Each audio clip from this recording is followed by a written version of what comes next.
اچھا جی اسٹوڈنٹ، بسم اللہ الرحمن الرحیم. تو ہم نے جس طرح فرسٹ سیشن میں بات کی قرارداد مقاصد کے حوالے سے، آبجیکٹو کے حوالے سے 1949 میں جو لیاقت علی خان نے پیش کیے تھے، اور اس میں ہم لاسٹ پوائنٹ پہ بات کر رہے تھے، یعنی کہ دفاع پاکستان پہ، جسے آپ ڈیفینس سسٹم بھی کہہ سکتے ہیں. اس کا مطلب میں نے بتانا یہ چاہ رہا تھا کہ پاکستان کا جو دفاعی نظام ہوگا، جو ڈیفینس سسٹم ہوگا، اس کو مضبوط کرنے کی کوشش کی جائے گی. کوئی بھی دشمن پاکستان کی طرف میلی آنکھ سے نہیں دیکھ سکے گا. یعنی جو بھی ڈیفینس سسٹم ہے، چاہے آپ کا فورسز ہو، چاہے آپ کی فورسز میں آپ کی بحریہ ہو، آپ کی ایئر فورس ہو، آپ کی جو ہے وہ بری فوج ہو، آپ کی انٹیلیجنس ہو، جو بھی آپ کی طاقتیں ہیں، وہ جو پاکستان سے ریلیٹڈ ہیں، وہ پاکستان کو سیو کرنے کی، پاکستان کو مشکل وقت میں اس کا ساتھ دینے کی، اور جو پاکستان کے اگینسٹ قوتیں ہیں ان کا ڈٹ کر مقابلہ کرنے کی جو ہے وہ ان کو صلاحیت ہوگی. اور اس سے مراد ہے دفاعی پاکستان، یعنی کہ ڈیفینس سسٹم جو ہے، اسٹرانگ ڈیفینس سسٹم ہوگا پاکستان کا، اور اسٹرانگ ڈیفینس سسٹم جو ہے وہ اس کو بنانے کی کوشش کی جائے گی. تو یہ 6 پوائنٹ میں نے بتایا. ویسے تو بہت سارے پوائنٹ ہیں، لیکن سلیکٹڈ 6 پوائنٹ آپ کو قرارداد مقاصد کے بتائے گئے ہیں. جس طریقے سے میں نے بتایا کہ آج ہمارا اوور آل چوتھا ٹاپک ہے مڈ ٹرم کا، اور انشاءاللہ 2 ٹاپک ہم انشاءاللہ اور کور کریں گے، تو 6 ٹاپک ہمارے ہو جائیں گے، اور یہی 6 ٹاپک آپ کے مڈ ٹرم میں آ جائیں گے. اور انشاءاللہ آپ کو مڈ ٹرم سے پہلے پہلے وہ 6 ٹاپک کے نام بھی واٹس اپ کر دیے جائیں گے.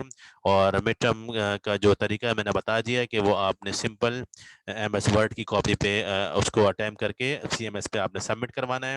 اس کی ڈیٹ جب آپ کی ڈیٹ ہوگی، اسی ڈیٹ پہ پیپر شو ہوگا، اس سے پہلے نہیں ہو سکتا. اور جو آپ کو ٹائم دیا جا رہا ہے، اسی ٹائم پہ آپ نے پیپر کو سبمٹ کروانا ہے. مزید اس حوالے سے میں آپ کو بتا دوں گا تاکہ آپ لوگوں کو اس حوالے سے آسانی ہو جائے کہ مڈ ٹرم کا پیپر آپ نے کس طرح اٹیمپ کرنا ہے. اسی طریقے سے آج کا جو ہمارا ٹاپک ہے وہ قرارداد مقاصد ہے، جسے آپ آبجیکٹو کا نام دے سکتے ہیں، جو 1949 میں آیا تھا، لیاقت علی خان نے پیش کیا تھا.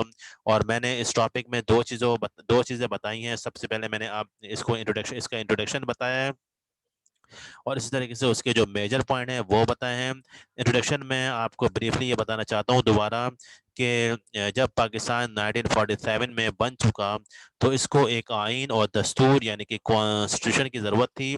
تو ظاہر بات ہے پاکستان، میں نے جس طرح بتایا کہ کوئی بھی ملک ود آؤٹ کانسٹیٹیوشن یعنی کہ ود آؤٹ آئین اور دستور کے چل نہیں سکتا. لیکن آئین اور دستور کا بننا یہ ایک مشکل ترین مرحلہ ہوتا ہے، کیونکہ آئین اور دستور وہ کنٹری بیسس پہ بنتا ہے، وہ اسٹیٹ کی بیس سے بنتا ہے، وہ کسی ون مین شو نہیں ہوتا، وہ کسی فرد واحد کا نہیں ہوتا. وہ آپ یہ سمجھ لیجئے کہ سب کی آپس کی انڈرسٹینڈنگ سے، جتنے بھی پولیٹیکل پارٹیز ہیں، سب کی آپس کی انڈرسٹینڈنگ سے اس کو ڈیولپ کیا جاتا ہے. اور اس کے بعد اس کے مختلف اسٹیپ ہوتے ہیں، مختلف اس کے پروسیس ہوتے ہیں کہ کس طرح اس کو امپلیمنٹ کیا جائے. پہلے یہ نیشنل اسمبلی میں جاتا ہے، وہاں اس کی اپروول ہوتی ہے اکثریت سے. اس کے بعد یہ سینٹ میں جاتا ہے، وہاں اس کی اپروول ہوتی ہے اکثریت سے. اس کے بعد اس کو امپلیمنٹ کر دیا جاتا ہے. تو اس کو بنانے میں ہی کافی ٹائم لگتا ہے.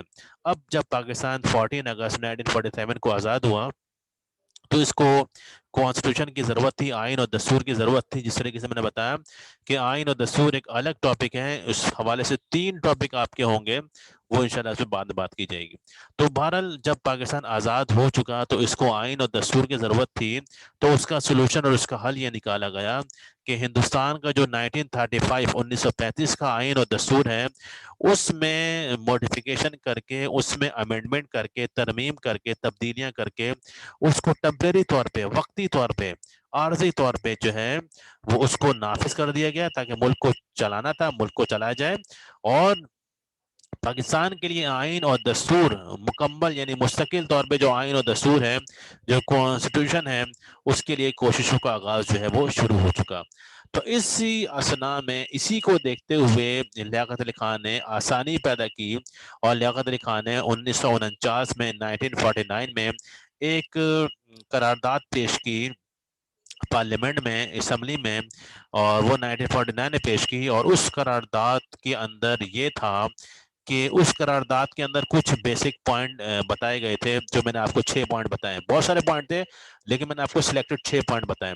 تو وہ پوائنٹ اس لیے بتائے گئے تھے کہ جناب اس یہ قرارداد کو دیکھ کر جو ہے وہ چونکہ پاکستان میں آئین اور دستور کا کام ہو رہا ہے اور پاکستان کا آئین اور دستور جو ہے وہ مستقل طور پر بننے والا ہے، تو وہ اس قرارداد کو دیکھ کر پاکستان کا آئین اور دستور کو ڈیولپ کیا جائے گا.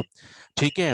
تو جس دن اس کی اپروول ہوئی پارلیمنٹ سے، اس دن کو لیاقت علی خان نے پاکستان کا ہسٹوریکل ڈے قرار دیا، پاکستان کو گولڈن ڈے قرار دیا کہ آج پاکستان کا ایک سنہری دن ہے، آج پاکستان کا ایک تاریخی دن ہے.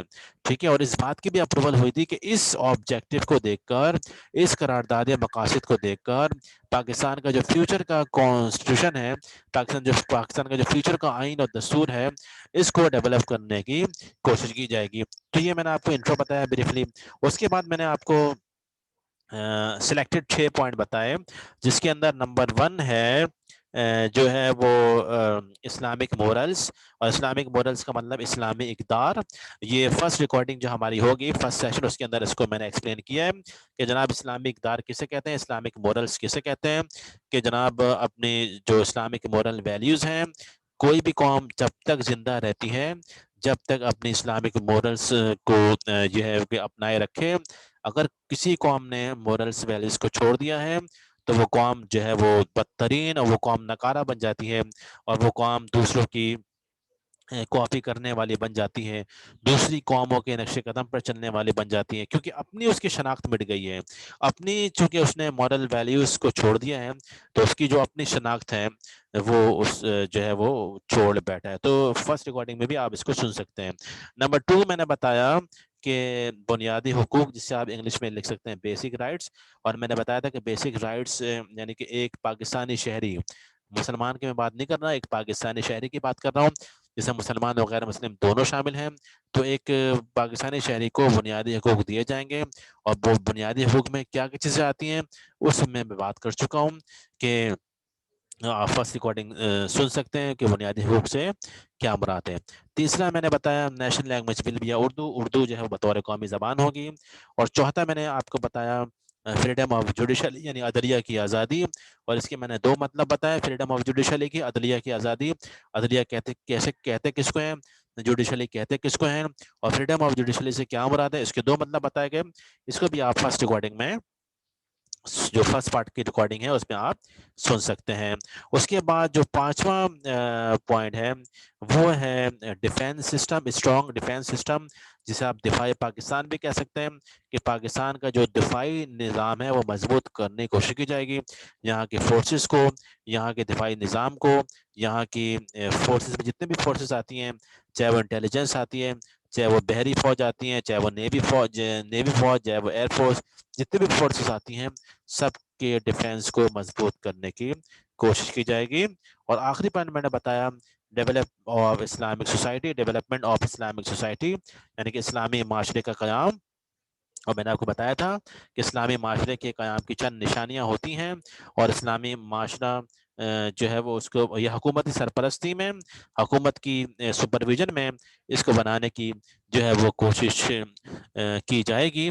تو یہ 6 پوائنٹ میں نے بریفلی آپ کو بتائے ہیں. فرسٹ ریکارڈنگ میں اس کو ایکسپلین کر دیا گیا ہے، اس کو آپ سن سکتے ہیں. یہ ریکارڈنگ آپ کے ساتھ شیئر کر دی جائے گی سی آر کے ساتھ، اس کا لنک شیئر کر دیا جائے گا، اور سی آر پھر آپ لوگوں کو اس کا لنک دے دیں گے، تو آپ سن کے اس کے نوٹس بھی بنا سکتے ہیں. تو اسٹوڈنٹ آج ہمارا چوتھا ٹاپک اوور آل ہم نے بات کی ہے. پہلا ٹاپک آف مکہ پیریڈ پہ بات ہو چکی ہے، اس طرح کے ٹاپک آف مدینہ پیریڈ بات ہو چکی ہے. تیسرا ٹاپک ہے ہمارا آئیڈیالوجی آف پاکستان، اس سے بھی بات ہو چکی ہے. چوتھا جو ہمارا آج کا ٹاپک ہے وہ ہے قرارداد مقاصد 1949، جسے آپ آبجیکٹو 1949 لیاقت علی خان کے نام سے بھی یاد کر سکتے ہیں. تو اس کے اندر 2 چیزیں آپ کو بتائی گئی، ایک انٹروڈکشن اور دوسرا اس کے میجر پوائنٹ، اس کے بیسک پوائنٹ. تو انشاءاللہ آنے والی 2 کلاسوں میں جو آپ کی مڈ ٹرم سے پہلے ہوں گی، اس کے اندر مزید 2 ٹاپک ہم کور کریں گے. تو 6 ٹاپک اپنے ذہن میں رکھنا ہے اپنے مڈ ٹرم کے، جس میں سے 4 ہو چکے ہیں، اور 2 جو ہے وہ مزید آنے والے وقتوں میں، آنے والے ویک میں ہوں گے. اور ان